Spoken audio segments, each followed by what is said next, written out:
कल की क्लास में हमने आप लोगों को बताया था अभिक्रिया की कोटि। अभिक्रिया की कोट किसे कहा जाता है? Order of reaction.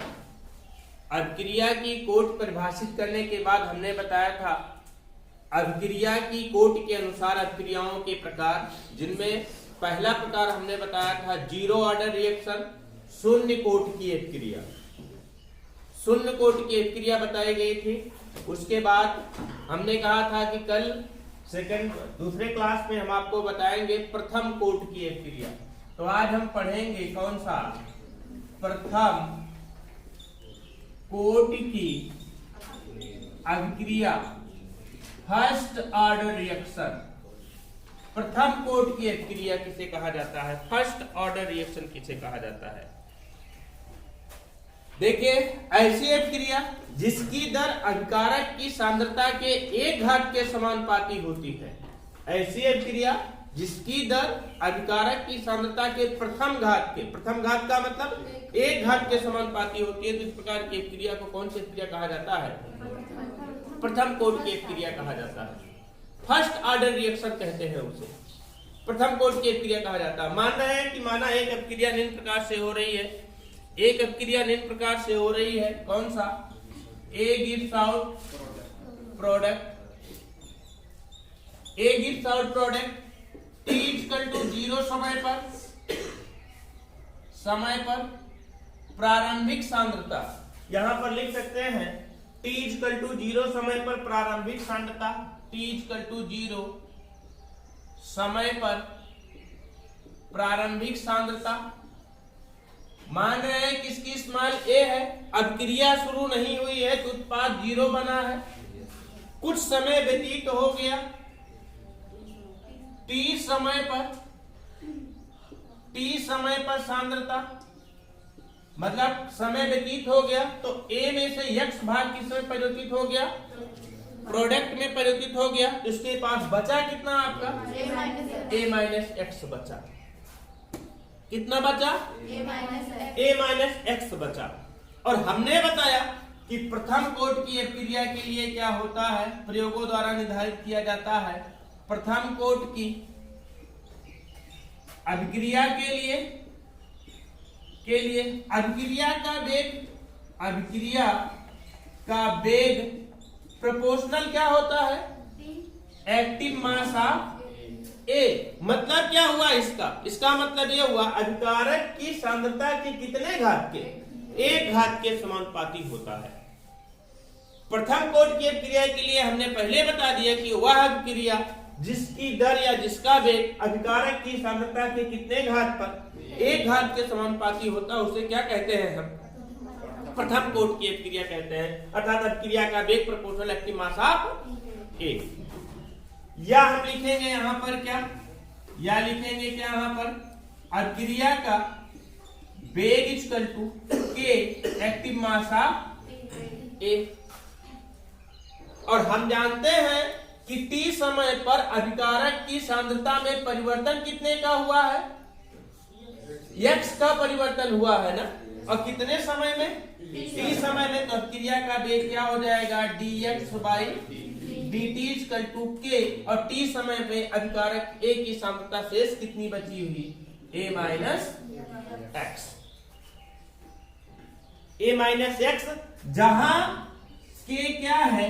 जहां K एक स्थिरांक है, कांस्टेंट है, जो कि वेग स्थिरांक कहलाता है। क्या कहलाता है? वेग स्थिरांक कहलाता है। तो हमने बताया आपको ऐसी अभिक्रिया जिसकी दर अभिकारक की सांद्रता के कितने घात के? 1 घात के समानुपाती होती है। ऐसी अभिक्रिया जिसकी दर का मतलब कि अभिक्रिया करने की गति या वेग, ऐसी अभिक्रिया जिसकी दर अभिकारक की सांद्रता के 1 घात के समानुपाती होती है, उसे क्या कहते हैं? हम प्रथम कोट की अभिक्रिया कहते हैं। कौन सी कोट की अभिक्रिया कहते हैं?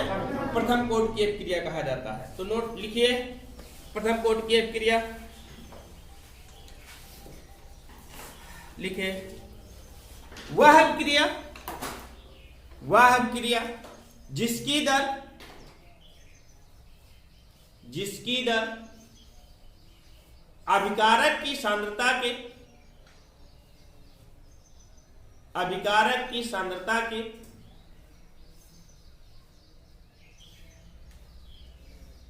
एक घात के समानुपाती होती है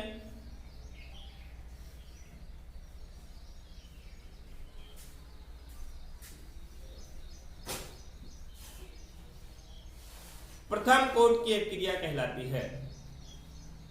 प्रथम कोट की अभिक्रिया कहलाती है।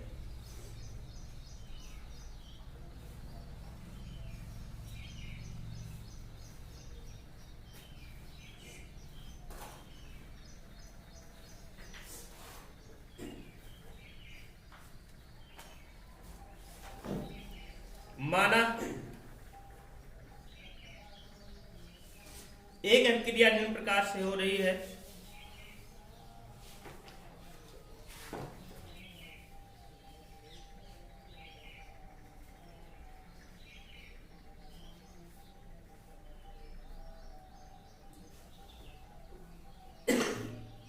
A gives out product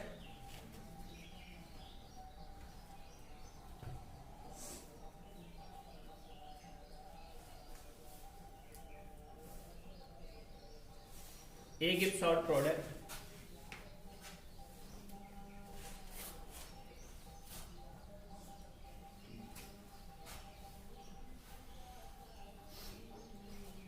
लिखे T इक्वल टू 0 समय पर सांद्रता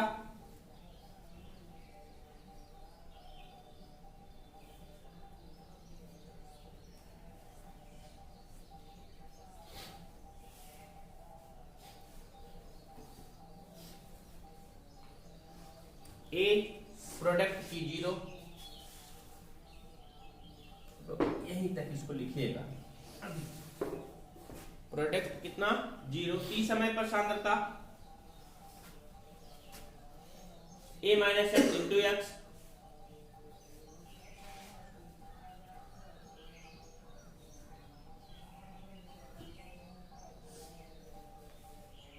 प्रथम कोट की अभिक्रिया के लिए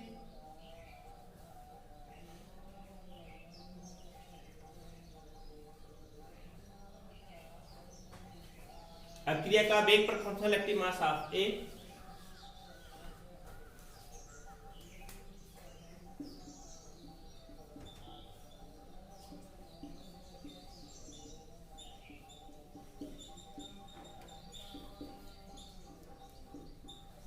या अभिक्रिया का वेग इक्वल टू के एक्टिव मास ऑफ ए।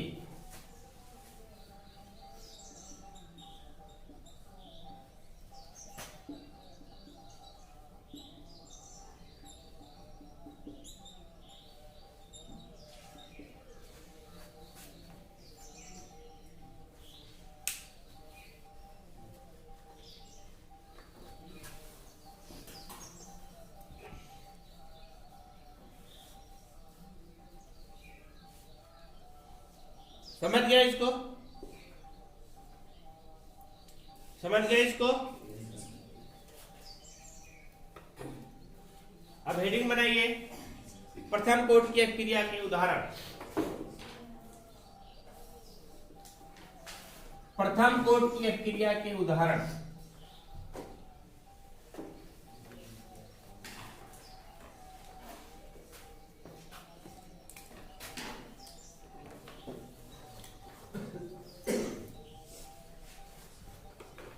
पहला एग्जाम्पल देखिए,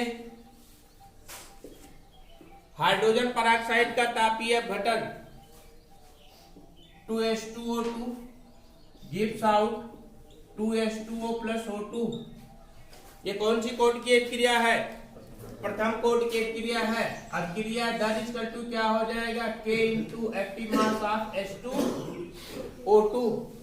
मतलब कि अभिकारक हाइड्रोजन पेरोक्साइड है, इसकी सांद्रता के कितने घात के समानुपाती है? इसकी दर 1 घात के समानुपाती है। तो कौन सी कोट की अभिक्रिया है? ये प्रथम कोट की अभिक्रिया है। अगला देखिए सेकंड नंबर, अमोनियम नाइट्राइड का अपघटन।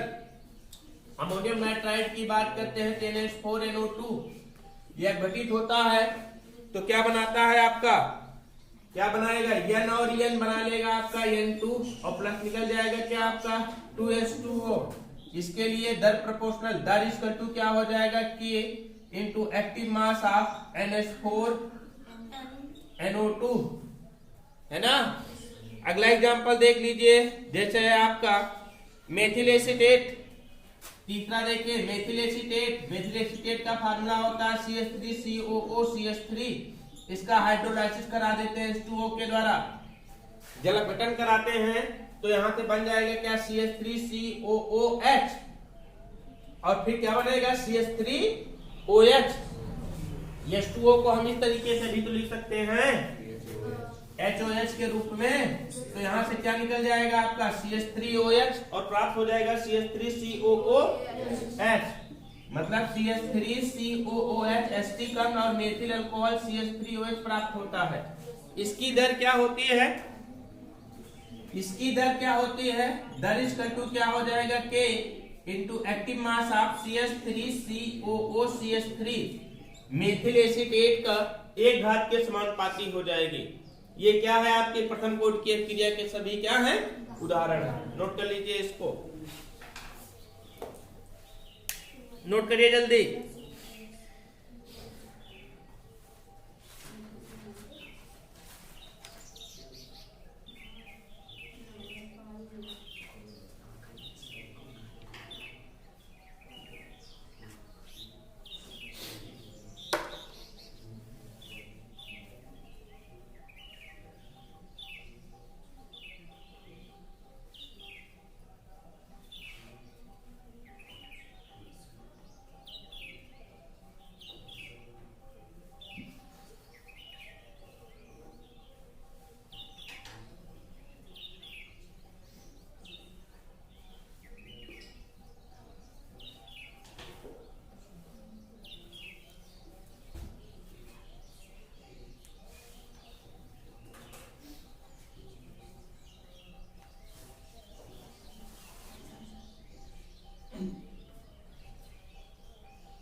लिखे हो गया ये। अब हेंडल एक प्रथम कोड की क्रिया का समाकलित वेग समीकरण।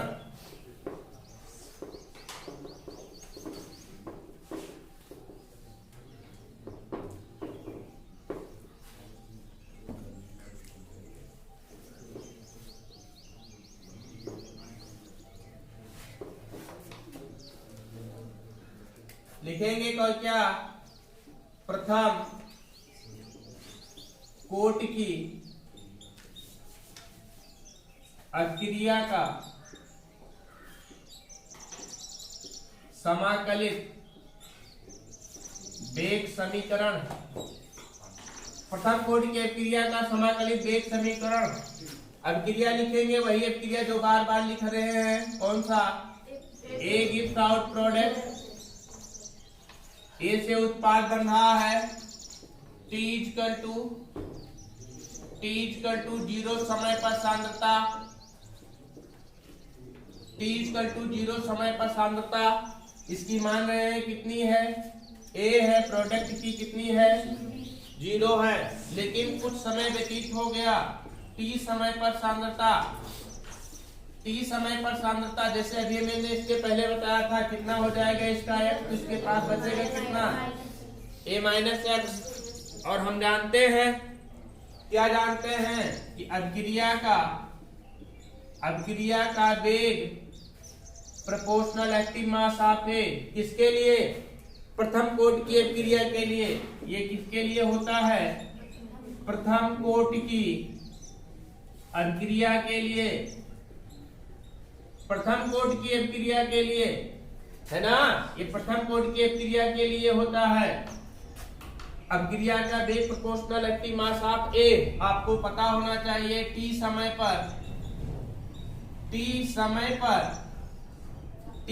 पर क्या हो जाएगा, अभिक्रिया का वेग, x में परिवर्तन हो रहा है ना, x में परिवर्तन हो रहा है तो क्या हो जाएगा dx, और कितने समय में परिवर्तन dt, प्रोपोर्शनल t समय पर एक्टिव मास ऑफ ए का मान, ए की सांद्रता कितनी बची हुई है, a माइनस एक्स। प्रोपोर्शनल का चिन्ह हटा देंगे, dx by dt equal to क्या हो जाएगा k a माइनस एक्स। या इसको क्या करेंगे के को इधर a माइनस एक्स को इधर भेज दें, dt को इधर भेज दें, क्या हो जाएगा dx by dt equal to K sorry dx by a minus x, यही होगा ना, dx by a minus x equal to K dt। समीकरण नंबर 1 लिखोगे इसको, समीकरण नंबर 1। इस अवकल समीकरण का क्या करेंगे हम, समाकलन करेंगे। क्या करेंगे हम, समीकरण 1 का क्या करने पर, समाकलन करने पर। समाकलन नहीं आता, बायो का स्कॉलर कोई होगा, समाकलन नहीं आता तो घबराइएगा नहीं कि मैथ में समाकलन है यहाँ पर कहाँ आ गया, कोई मतलब नहीं। समाकलन करने के बाद आप सीधा क्या लिखोगे, समाकलन करने के बाद प्राप्त समीकरण, वो समीकरण क्या प्राप्त होता है आपका, k equal to 2.303 by T log base 10 a by a minus x, यही समीकरण प्राप्त होता है। क्या प्राप्त होता है, k equal to 2.303 by T log base 10 a by a minus X, जहां के क्या है, क्या के क्या है, वेग स्थिरांक है। क्या है, वेग स्थिरांक है। t क्या है, समय है। और a माइनस a क्या है, t समय पर a की क्या है, सांद्रता है। t समय पर a की सांद्रता है। और a क्या है, a माइनस एक्स क्या है, t समय पर a की सांद्रता। और a क्या है, स्मॉल a क्या है, a की प्रारंभिक सांद्रता है बेटा। क्या है ये, प्रारंभिक सांद्रता है। समझ गए कि नहीं, समझ गए कि नहीं। तो कुछ नहीं करना है। समाकलित समीकरण, वेग समीकरण कैसे निर्धारित करोगे, समीकरण लिखोगे, A gives dot product T समय पर सांद्रता, इसकी ए इसकी 0, टी समय पर टी इक्वल टू 0 समय पर सांद्रता, प्रारंभिक सांद्रता ए इसकी 0, टी समय पर सांद्रता ए माइनस एक्स इसकी एक्स। और हम जानते हैं कि प्रथम कोटि की अपक्रिया के लिए क्या होता है, अपक्रिया का वेग प्रोपोर्शनल एक्टिव मास ऑफ ए, या प्रथम कोटि की अपक्रिया के लिए होता है टी समय पर क्या हो जाता है, सांद्रता में परिवर्तन कितने का हो रहा है, एक्स का परिवर्तन हो रहा है ना। तो dx बाई dt प्रोपोर्शनल क्या हो जाएगा, a की सांद्रता कितनी बची हुई है, a minus X, dx by dt equal to k into a minus X. फिर यहाँ पर हमने क्या किया, a माइनस एक्स को इधर कर लिया, dt को इधर कर लिया, इसका समाकलन किया। समाकलन करने के बाद ये समीकरण प्राप्त हुआ। इसी समीकरण को प्रथम कोटि की अपक्रिया का वेग समीकरण कहा जाता है। ये समीकरण क्या कहलाता है, प्रथम कोटि की अपक्रिया का वेग समीकरण कहलाता है। नोट कर लीजिए इसको, लिखिए। माना एक अपक्रिया निम्न प्रकार से हो रही है, माना एक अपक्रिया निम्न प्रकार से हो रही है,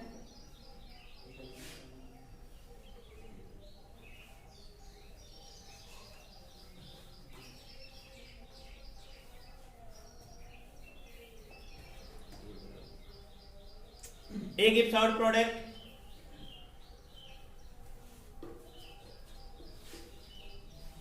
A gives out product T equal to 0 समय पर सांद्रता, T इक्वल टू 0 समय पर सांद्रता, कैपिटल A की स्मॉल ए प्रोडक्ट की 0, T समय पर सांद्रता,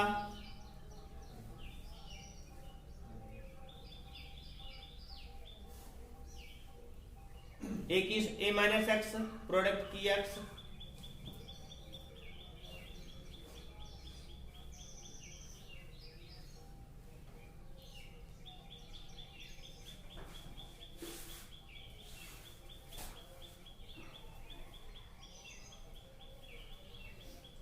अपक्रिया का वेग प्रोपोर्शनल क्या हो जाएगा आपका, एक्टिव मास ऑफ ए। प्रथम कोटि की अपक्रिया के लिए, प्रथम कोटि की अपक्रिया के लिए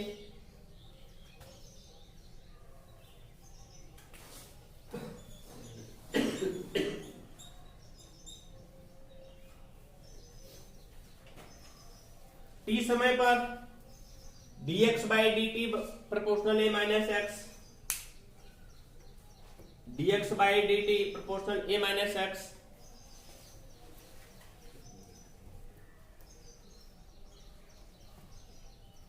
फिर लिखे dx by dt equal to k into a minus X,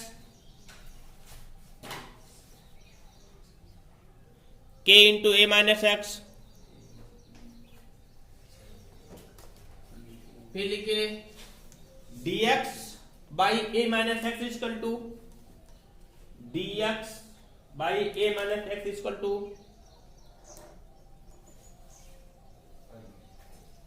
k dt।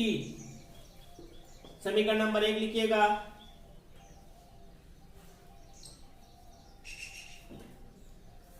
देखिए समीकरण नंबर 1 का समाकलन करने पर, समीकरण नंबर 1 का समाकलन करने पर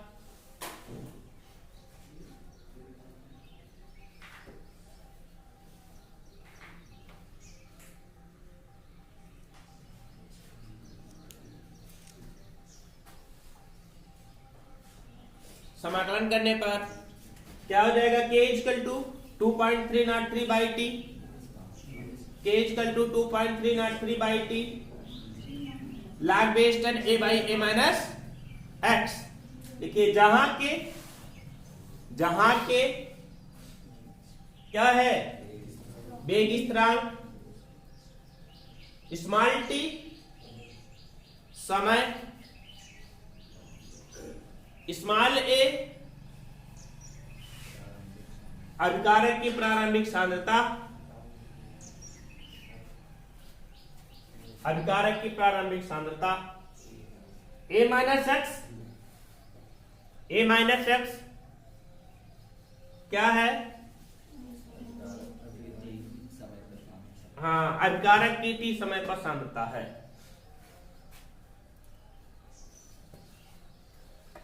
इसको लिखिएगा समीकरण नंबर 2, इसको लिखिएगा समीकरण नंबर 2।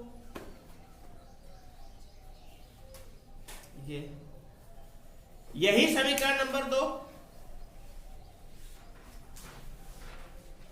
प्रथम कोट की अभिक्रिया की, प्रथम कोट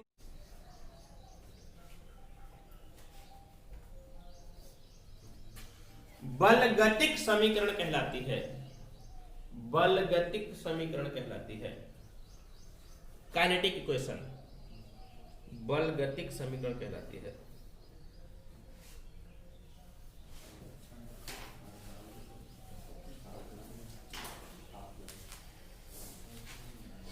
समझ गए इसको ना, ये फार्मूला विशेष रूप से याद रखोगे, k equal to 2.303 by T, 303 303 का मतलब 303, 2.303 by T log base 10 a by a minus X, है ना।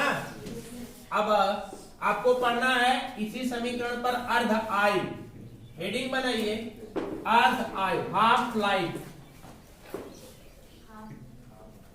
अर्ध आयु।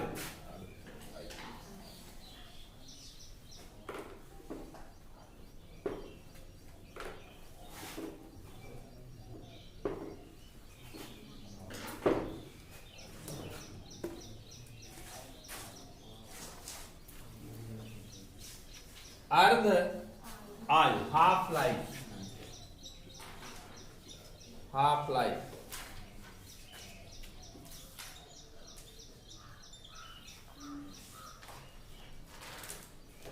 देखिए आपको पता होना चाहिए कि माना एक अभिक्रिया है, ए गिव्स आउट प्रोडक्ट, अर्ध आयु किसे कहते हैं बता रहे हैं।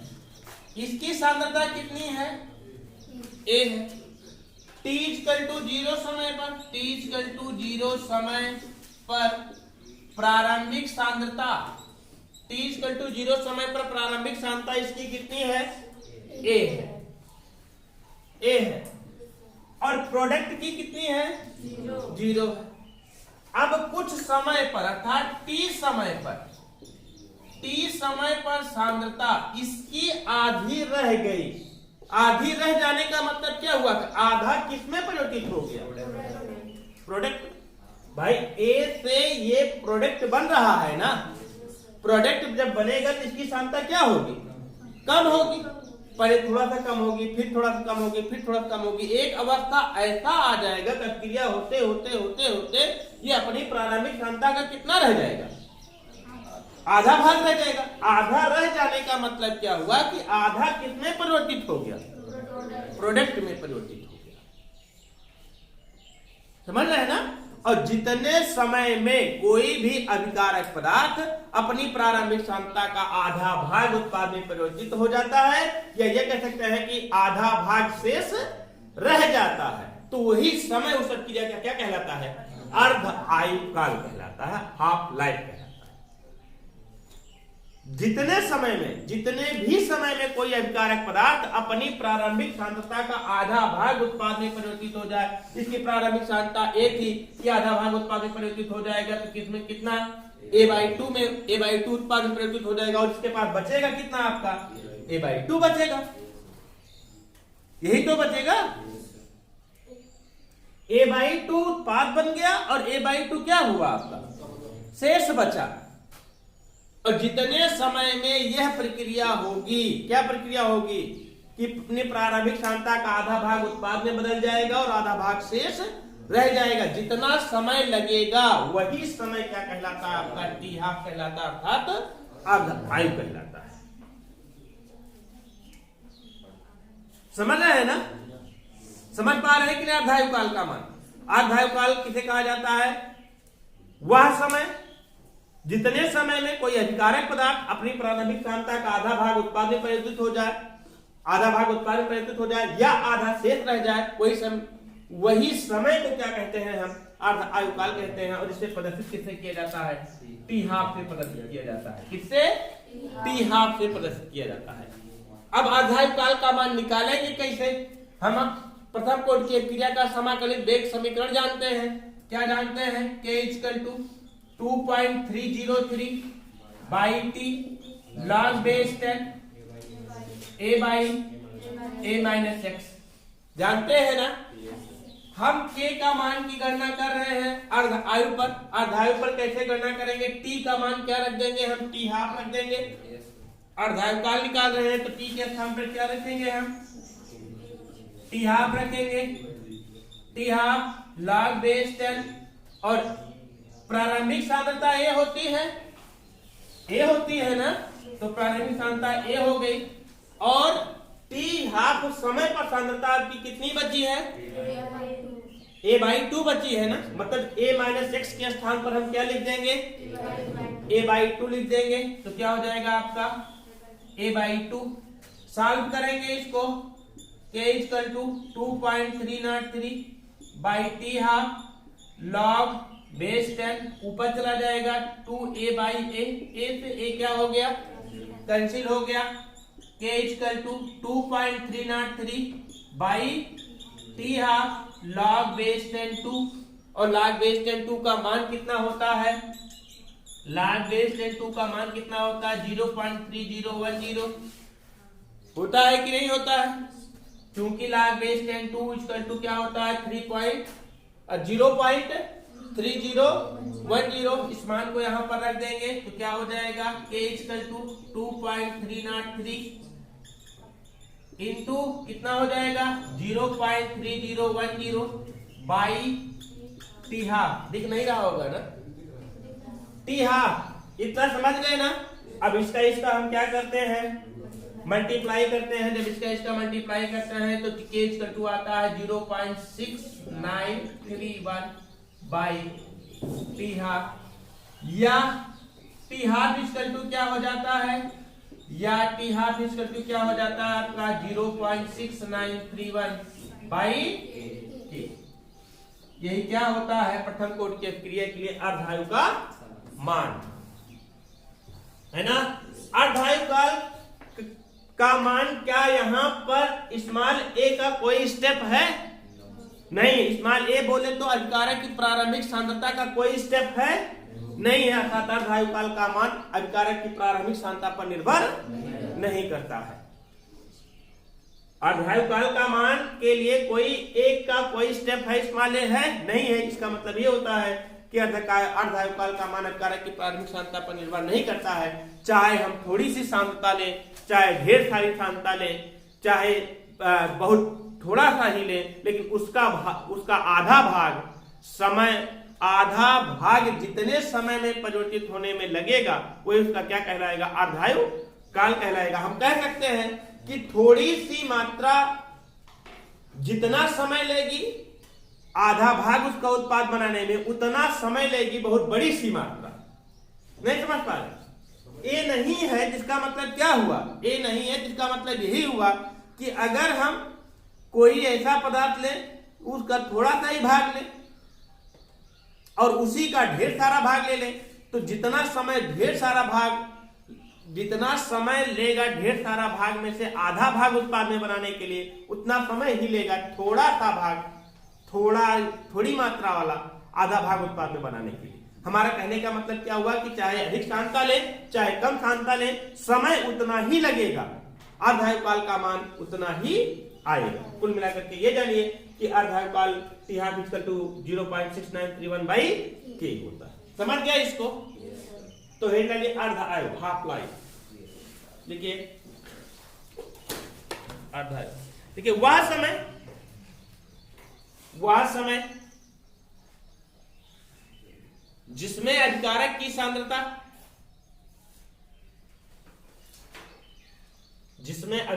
सांद्रता, उसकी प्रारंभिक सांद्रता की आधी रह जाती है। अभिकारक की सांद्रता उसकी प्रारंभिक सांद्रता की आधी रह जाती है।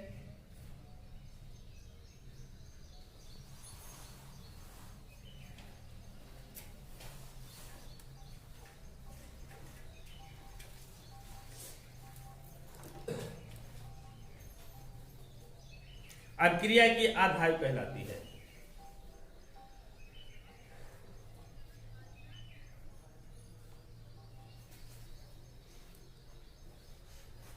अर्ध आयु को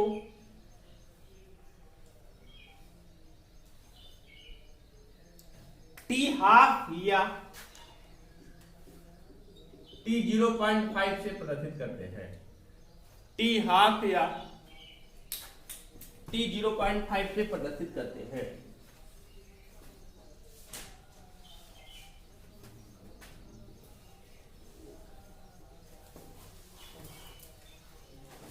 नोट कर लीजिए यहां से पूरा, तुरंत नोट करिए।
नोट किए? नोट हो गया?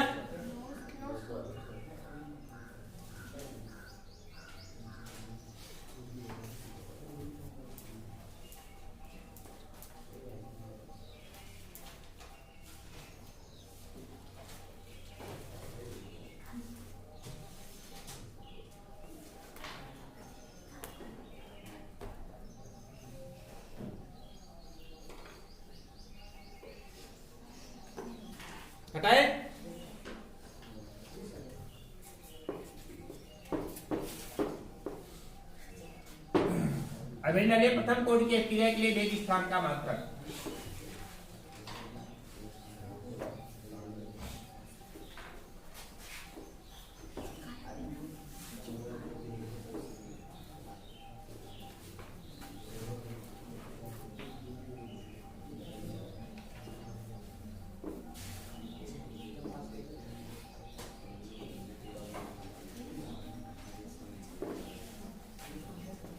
प्रथम कोटि की क्रिया के लिए वेग स्थान का मात्रक। प्रथम कोटि की अभिक्रिया के लिए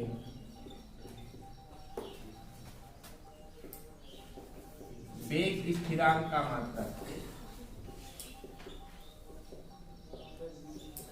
वेग स्थिरांक के मात्रक प्रथम कोटि की अभिक्रिया के लिए वेग स्थिरांक का मात्रक की गणना हम कहीं से भी कर सकते हैं। एक समीकरण हमने बताया था आपको dx by dt equal to K into a minus X. यहां से भी वेग स्थिरांक की गणना, वेग स्थिरांक का मात्रक निकाल सकते हैं। कैसे निकाल सकते हैं वेग स्थिरांक का मात्रक? dx का मात्रक रखेंगे, सांद्रता है ना, तो सांद्रता का मात्रक क्या होता है आपका? मोल प्रति लीटर बटे समय का मात्रक क्या होता है? सेकेंड इक्वल टू के, इसका मात्रक क्या हो जाएगा आपका? मोल प्रति लीटर। मोल प्रति लीटर कैंसिल हो गया, के इक्वल टू आया क्या आपका? Second inverse. आया कि नहीं आया? है ना? ये भी सांद्रता है, a माइनस एक्स सांद्रता है, t समय पर सांद्रता हमने बताया। और सांद्रता का मात्रक क्या होता है? मोल प्रति लीटर। और dx भी क्या है? सांद्रता है, इसका भी मात्रक क्या होगा? मोल प्रति लीटर। मोल प्रति litre cancel, k equal to क्या आ जाएगा? Second inverse. और बताया आप लोगों को एक समीकरण भी हमने और बताया प्रथम कोटि की अभिक्रिया के लिए वेग स्थिरांक समाकलित वेग समीकरण के इक्वल टू कितना बताया? 2.303 by t log base 10 a by a minus X. यहां से भी हम k का मात्रक निकाल सकते हैं, k का मात्रक यहां से भी निकाल सकते हैं। क्या हो जाएगा आपका?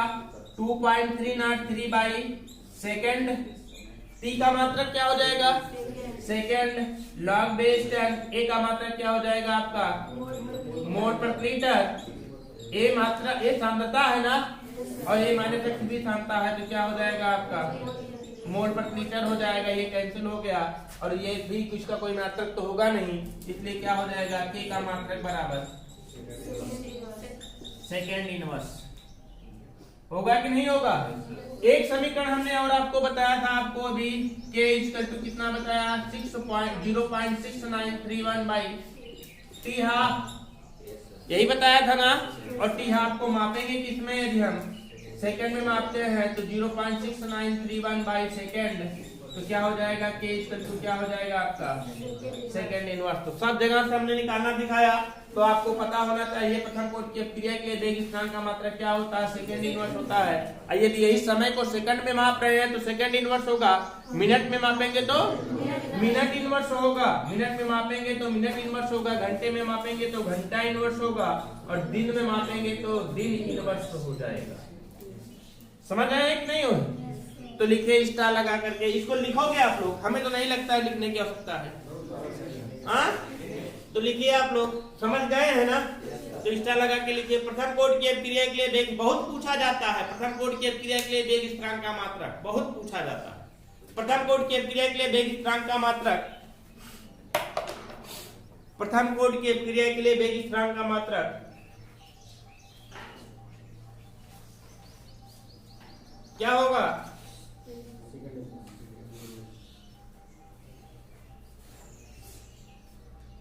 सेकेंड इनवर्स होता है।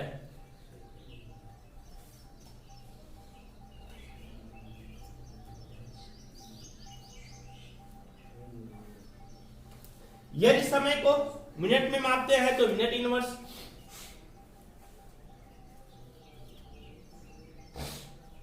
मिनट इनवर्स, घंटे में मापते हैं तो घंटा इनवर्स,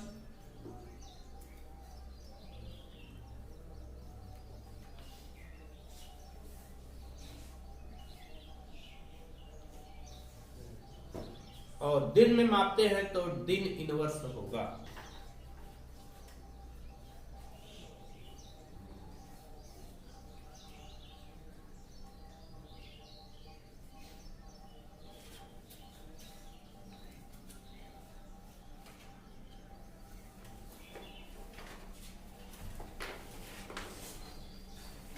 लिखे।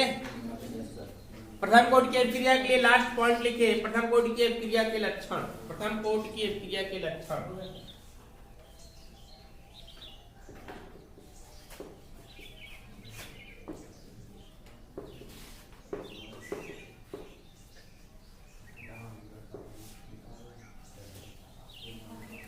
प्रथम कोटि की अभिक्रिया के लक्षण।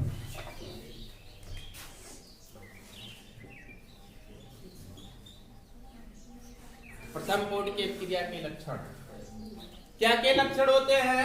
पहला लक्षण ये होता है जो प्रथम कोटि की अभिक्रिया होगी वो इस समीकरण का पालन करेगी, K = 2.303/T log base 10 A/A-x का पालन करेगी।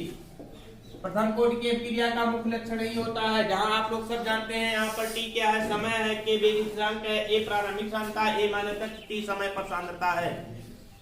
प्रथम कोटि की अभिक्रिया इस समीकरण का पालन करती है। और देखिए प्रथम कोटि की अभिक्रिया का मान वेग स्थिरांक, प्रथम कोटि की अभिक्रिया के लिए वेग स्थिरांक का मान अभिकारक की सांद्रता व्यक्त करने की यूनिट पर निर्भर नहीं करता। प्रथम कोटि की अभिक्रिया के लिए वेग स्थिरांक का मान अभिकारक की सांद्रता व्यक्त करने की यूनिट पर निर्भर नहीं करता। और तीसरा क्या होता है? तीसरा अभी हमने बताया कि प्रथम कोटि की अभिक्रिया के लिए अर्ध आयु का मान अभिकारक की प्रारंभिक सांद्रता पर निर्भर नहीं करता। तो लिखिए नंबर 1, प्रथम कोटि की अभिक्रिया निम्न समीकरण का पालन करती है। प्रथम कोटि की अभिक्रिया निम्न समीकरण का पालन करती है।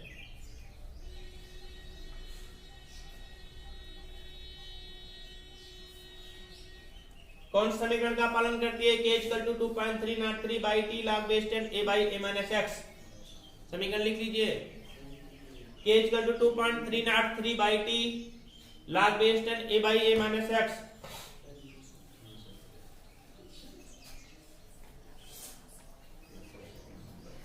नंबर 2, प्रथम कोटि की अभिक्रिया के वेग स्थिरांक का मान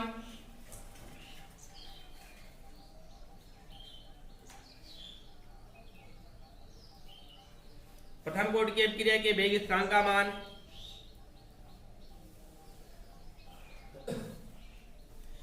अभिकारक की सांद्रता व्यक्त करने की यूनिट पर निर्भर नहीं करता। की सांद्रता व्यक्त करने की यूनिट पर निर्भर नहीं करता।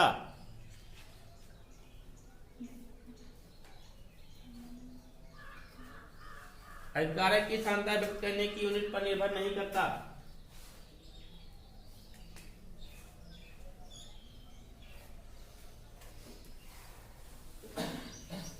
अगला, प्रथम कोटि की अभिक्रिया की अर्ध आयुकाल T½ प्रथम कोटि की अभिक्रिया का अर्ध आयुकाल T½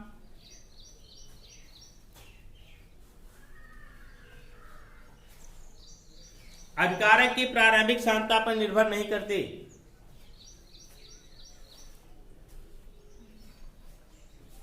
अभिकारक की प्रारंभिक सांद्रता पर निर्भर नहीं करती।